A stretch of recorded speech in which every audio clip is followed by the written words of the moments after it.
నమస్కారం. పీవీబీ న్యూస్కి స్వాగతం. హెడ్లైన్ చూద్దాం.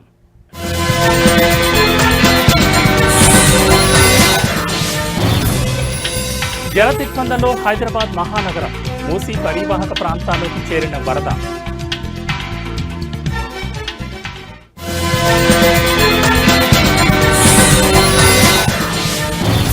తీరం దాటిన వాయుగుండం. తెలంగాణ, ఏపీకి 2 రోజుల పాటు వర్ష సూచన.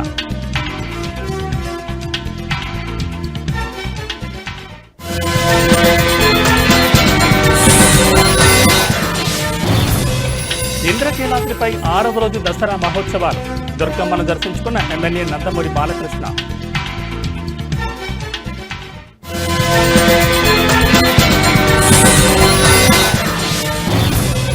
అనకాపల్లిలో ఆర్సెలార్ మిత్తల్ స్టీల్ ప్లాంట్ నిర్మాణానికి సర్వం సిద్ధం. ఈ నెల 27న ప్రజాభిప్రాయ సేకరణ.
హైదరాబాద్ మహానగరంలో కురిసిన భారీ వర్షం కారణంగా చాదర్ఘాట్, శంకర్ నగర్, ముసారాంబాగ్ ప్రాంతాలు నీట మునిగిపోయాయి.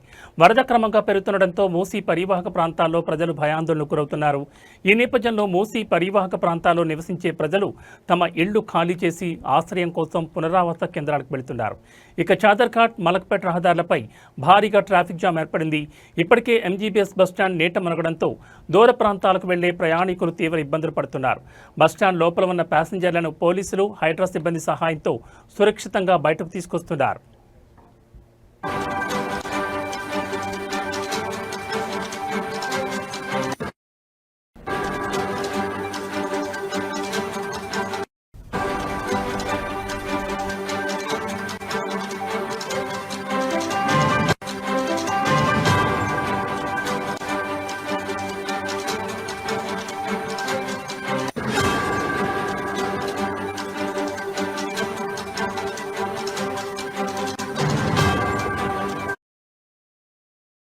ఫస్ట్ డిపో ఫ్లైఓవర్ నుంచి చాదర్ఘాట్ వరకు మూసీ నదిలో భారీ నీటి ప్రవాహం కొనసాగుతోంది.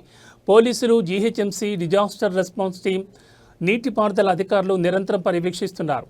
నీటి మట్టాలు తగ్గే వరకు లోతట్టు ప్రాంతాలు, నదీ తీర మార్గాలకు దూరంగా ఉండాలని ప్రజలకు అధికారులు సూచనలు జారీ చేశారు. మరోవైపు జియా కూడా, పురాణాపూల్ ప్రాంతాల్లో భారీ వరద నీరు చేరింది. ఇప్పటికే ఈ రూట్లను అధికారులు మూసివేశారు. మూసీని ఆనుకుని ఉన్న జియా కూడా బస్తీలు, కాలనీలోకి వరద నీరు చేరడంతో ప్రజలను పునరావాస కేంద్రాలకు తరలించారు. అలాగే పురాణాపూల్లోని శివాలయం నీట మునిగిపోయింది. ఆలయంలో ఉన్న పూజారి కుటుంబం బయటకు రాలేక సహాయం కోసం ఆలయ పైభాగానికి ఎక్కి కేకలు వేశారు.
బులెటిన్లో మరో బ్రేకింగ్ న్యూస్ చూస్తున్నాం. బంగాళాఖాతంలో ఏర్పడిన వాయుగుండం తీరం దాటడం, దానికి తోడు ద్రోణి కూడా కొనసాగుతుండటంతో తెలుగు రాష్ట్రాల్లో రానున్న 2 రోజుల పాటు వర్షాలు దంచుకొట్టనున్నాయి.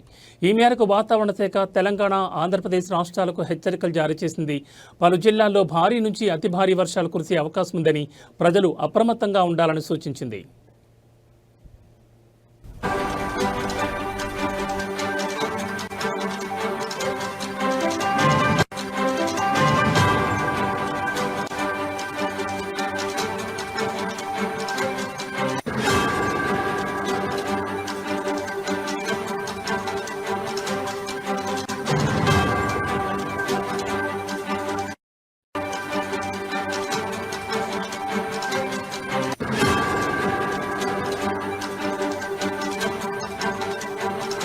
తెలంగాణలో శని, ఆదివారాల్లో చాలా ప్రాంతాల్లో ఉరుములు, మెరుపులతో కూడిన వర్షాలు కురుస్తాయని వాతావరణ కేంద్రం తెలిపింది.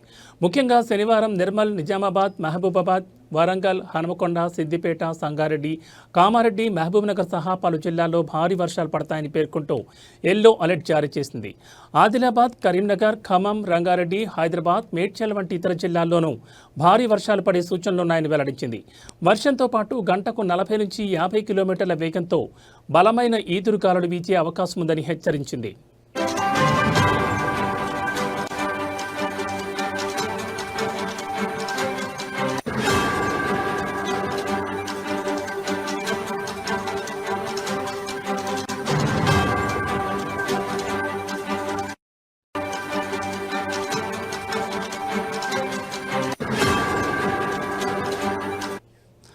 అటు ఆంధ్రప్రదేశ్లోనూ వాయుగుండం ప్రభావం స్పష్టంగా కనిపిస్తోందని రాష్ట్ర విపత్తుల నిర్వహణ సంస్థ వెల్లడించింది. శనివారం కృష్ణా, ఎన్టీఆర్, గుంటూరు, పల్నాడు, ప్రకాశం, కర్నూలు, నంద్యాల జిల్లాల్లో అక్కడక్కడ మోస్తరు నుంచి భారీ వర్షాలు కురిసే అవకాశం ఉందని తెలిపింది. మిగిలిన ప్రాంతాల్లో తేలికపాటి జల్లులు పడొచ్చని పేర్కొంది. తీరం వెంబడి గంటకు 40 నుంచి 60 కిలోమీటర్ల వేగంతో గాలులు వీస్తాయని ప్రజలు జాగ్రత్తగా ఉండాలని సూచించింది.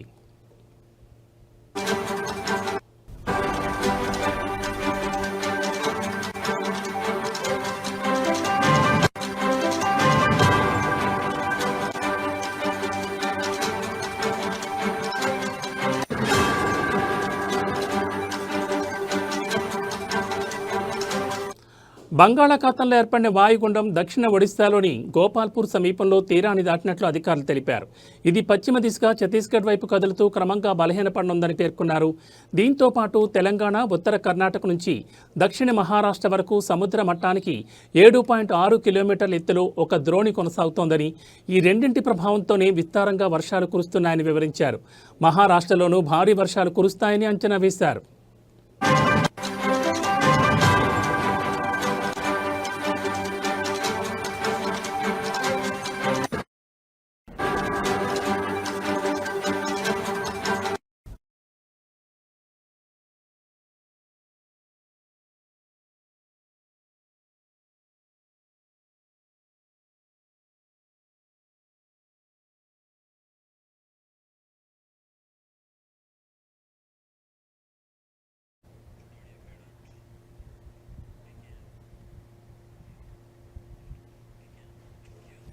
ఏపీలో కురుస్తున్న వర్షాల కారణంగా వైఎస్ఆర్ కడప జిల్లా పోరుమామిళ్లపట్నంలోని గాంధీ బొమ్మ సెంటర్లో రోడ్డుపై వర్షపు నీరు నిలిచిపోయి ప్రజల రాకపోకలకు తీవ్ర అంతరాయం కలిగింది. ఈ నీటి వల్ల స్థానిక ప్రజలు, ముఖ్యంగా వృద్ధులు, వికలాంగులు అవస్థపడ్డారు. కడప నుంచి విజయవాడకు వెళ్లే హైవే 4 లైన్ రోడ్డు విస్తరణ పనులు పోరుమామిళ్లపట్నంలో జరుగుతున్నాయి. ఈ పనుల కారణంగా వర్షపు నీరు ఎటు వెళ్లలేక రోడ్డుపైన నిలిచిపోయింది. వర్షాలు, రోడ్డు విస్తరణ పనులు ఏకకాలంలో జరగడంతో రోడ్లు అస్తవ్యస్తంగా మారాయి. దీనివల్ల వాహనదారులు, ప్రజలు తీవ్ర ఇబ్బందులు ఎదుర్కొంటున్నారు. ప్రజల కష్టాలను గుర్తించిన తెలుగుదేశం పార్టీ నాయకులు ఈ సమస్య పరిష్కారానికి చొరవ తీసుకున్నారు. పోరుమామిళ్ల సహకార సంఘం చైర్మన్ కల్లూరి వెంకటకృష్ణారెడ్డి, పోరుమామిళ్ల మాజీ ఎంపీటీసీ ఇమాన్ ఉషాన్, సీతా వెంకట సుబ్బయ్య, గాలి మురళి, ప్రొఫెసర్ భాషా తదితర నాయకులు వెంటనే రంగంలోకి దిగారు. వారు జేసీబీని ఉపయోగించి రోడ్డుపై నిలిచిన వర్షపు నీటిని బయటకు పంపేందుకు తగిన ఏర్పాట్లు చేసి ప్రజలకు ఉపశమనం కల్పించారు.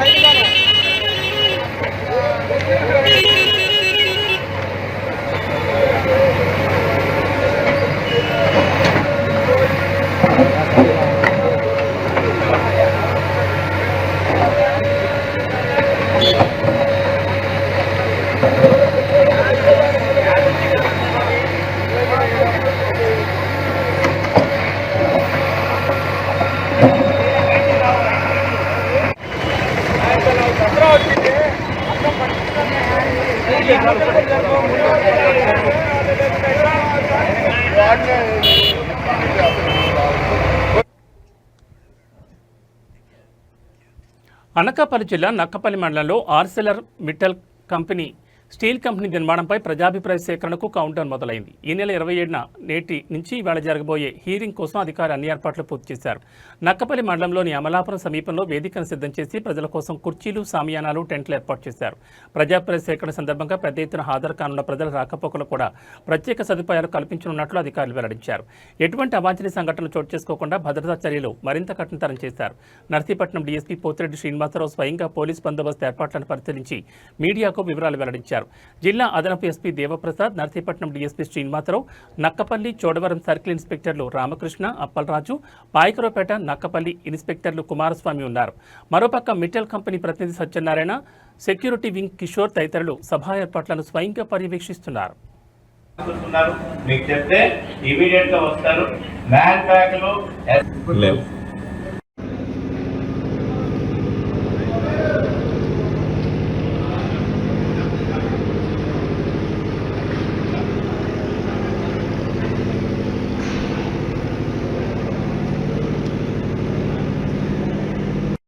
అందరికీ నమస్కారం.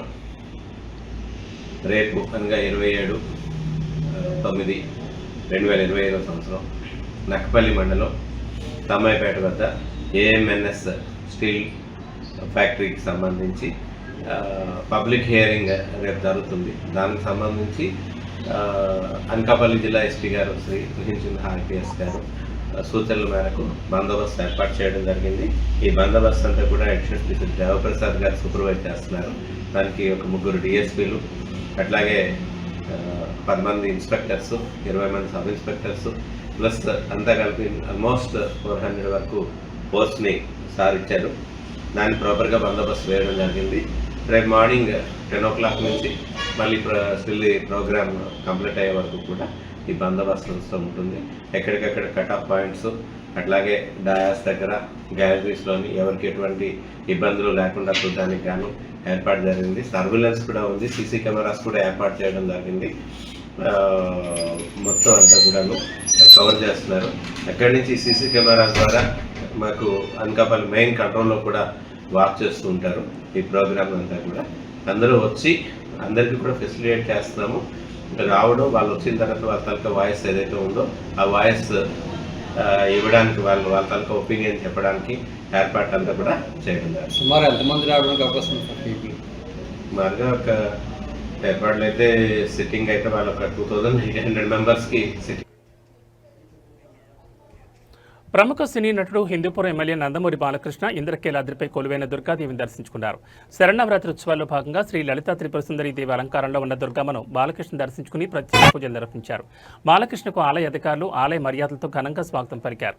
అనంతరం ఆయన మాట్లాడుతూ శ్రీ లలితా త్రిపుర సుందరి దేవి అలంకారంలో ఉన్న దుర్గమ్మను దర్శించుకోవడం సంతోషంగా ఉందని తెలిపారు. అమ్మవారి ఆశీస్సులు అందరిపై ఉండాలని కోరుకున్నారని, తండోపతండాలుగా భక్తులు కఠోర దీక్షతో అమ్మవారి ఆశీర్వాదం కోసం వస్తున్నారన్నారు. అమ్మవారి దృష్టిలో అందరూ ఒక్కటేనని అన్నారు. ధర్మంత్వం ధర్మం పాలయతి పాలయతి ధర్మంత్వం ధర్మంత్వం ధర్మం ధర్మంత్వం ధృత్యా ధృత్యాత్వం ధర్మం ధర్మంత్వం ధృత్యా త్వం ధృత్యా ధృత్యాత్వం ధృత్యాయ ధృత్యాత్వం ధృత్యాయ ధృత్యాయ ధృత్యాయ నియమేన నియమేన ధృత్యా ధృత్యాయ నియమేన నియమేన నియమేన నియమేన నియమేన నియమేన నియమేన ధనం వశం బహులాభం సంవత్సరం దేవాయో.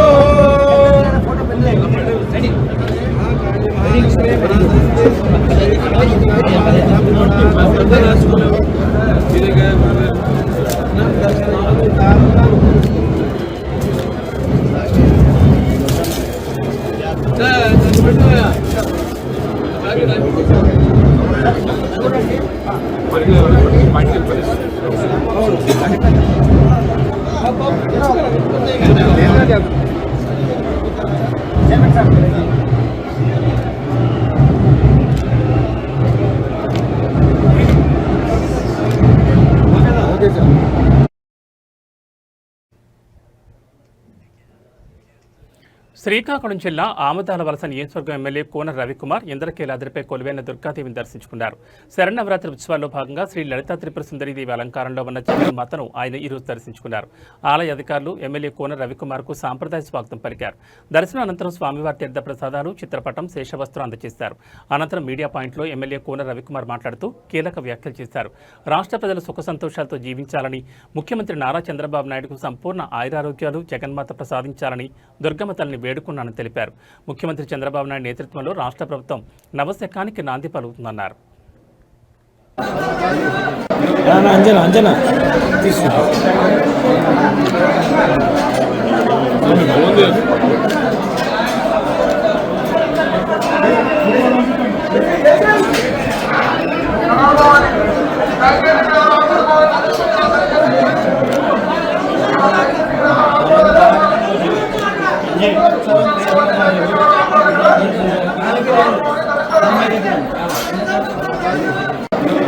అంజనా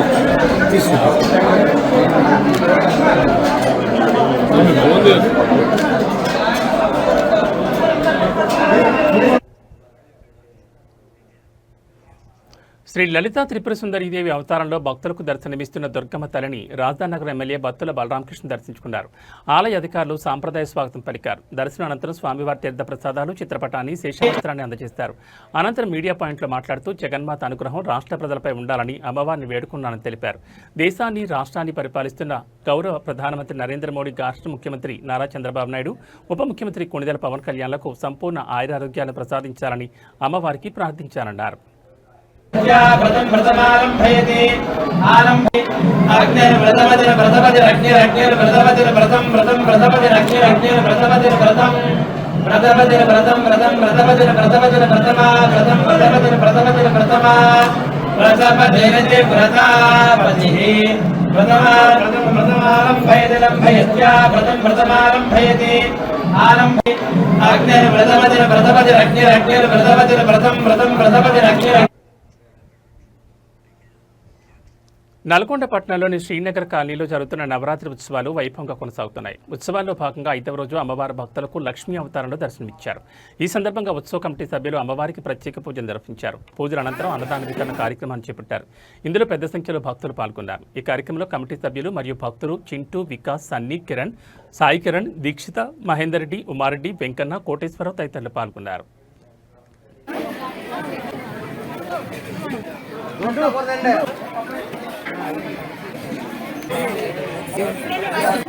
మీరే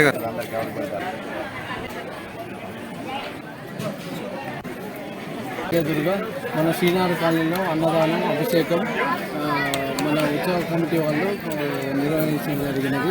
ఇక్కడ అన్నదానానికి వచ్చిన భవానులకు, మన కాలనీ సహకరించిన పెద్దలకి అందరికీ ధన్యవాదాలు చెప్తున్నాను. ఇంత గ్రాండ్గా సక్సెస్ చేసిన మన ప్రజలకి, మన భవానులకి, ఇక్కడ ఉన్న కమిటీ సభ్యులకు అందరికీ వందనాలు. జై దుర్గా, జై జై దుర్గా. జై జై దుర్గా మాతాకి. దుర్గామాత ఉత్సవాల్ని ఈ శ్రీనగర్ కాలనీ హిల్స్ గ్రౌండ్లో ఒక 3 సంవత్సరాలు కంటిన్యూషన్ జరిపి మధ్యన ఆగి మళ్ళీ 3 సంవత్సరాలు జరిపారు. ఇప్పుడు 4వ సంవత్సరం ఇది. ఈ ఉత్సవాలలో పాల్గొనటకు భక్తులైతే అధిక సంఖ్యలో వస్తున్నారు, కానీ దాన్ని ఒక సిస్టమేటిక్ లేకుండా పోతుంది. ముఖ్యంగా ఒక సిస్టమేటిక్ ఏర్పాటు చేసుకుంటే మనం అన్నిటికీ ముందుకు పోగలుగుతాం. దుర్గామాత ఉత్సవాలు మాత్రం చాలా ఘనంగా నిర్వహిస్తున్నాం. అదేవిధంగా ఇదే గ్రౌండ్లో వినాయక చవితి ఉత్సవాలు కూడా చాలా ఘనంగా నిర్వహించడం. రేపు సీతారాముల కళ్యాణం కూడా ఘనంగా నిర్వహించబడుతుంది. దసరా ఉత్సవాలు, ఉగాది ఉత్సవాలు, ప్రతి ఒక్కటి. సంగారెడ్డి మున్సిపాలిటీ పరిధిలోని 34వ వార్డు రామచంద్రారెడ్డి కాలనీలో వర్షపు నీరు ఇళ్లలోకి వస్తుండటంతో స్థానికులు తీవ్ర ఆందోళన వ్యక్తం చేస్తున్నారు. కాలనీ వెనుక ఉన్న ఎర్రకుంట చెరువు, తూము కాలువకు ప్రైవేట్ వ్యక్తులు గండికొట్టి నీటిని మళ్లించడం ఈ సమస్యకు ప్రధాన కారణంగా తెలుస్తోంది. 34వ వార్డులోని ముంపున గురైన ఇళ్లను ఫోరం ఫర్ బెటర్ సంగారెడ్డి అధ్యక్షులు శ్రీధర్ మహేంద్ర పరిశీలించారు. ఈ సందర్భంగా ఆయన అధికారుల నిర్లక్ష్యంపై మండిపడ్డారు. గత సంవత్సరాల నుంచి ఎర్రకుంట తూము నీరు కాలువలోకి వస్తుండటంతో ప్రజలు ఇబ్బందులు పడుతున్నప్పటికీ తూము కాను వెడల్పు చేసే ప్రతిపాదనలను అధికారులు పెండింగ్లో పెట్టి పనులు జరగకుండా నిర్లక్ష్యం చేస్తున్నారని ఆరోపించారు. ఎర్రకుంట చెరువు, తూము వెంట ఉన్న ప్రభుత్వ భూమి సర్వే నెంబర్ 403లో కొంతమంది ప్రైవేట్ వ్యక్తులు తప్పుడు పత్రాలతో తూము కాలువను కుదించి ప్రభుత్వ భూమిని కబ్జాలు చేస్తూ అక్రమంగా షెడ్లు, భవన నిర్మాణాలు చేస్తున్నారని శ్రీధర్ మహేంద్ర తెలిపారు.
ఇవి బులెటిన్ విశేషాలు. మరో బులెటిన్లో మళ్ళీ కలుసుకుందాం. నమస్కారం.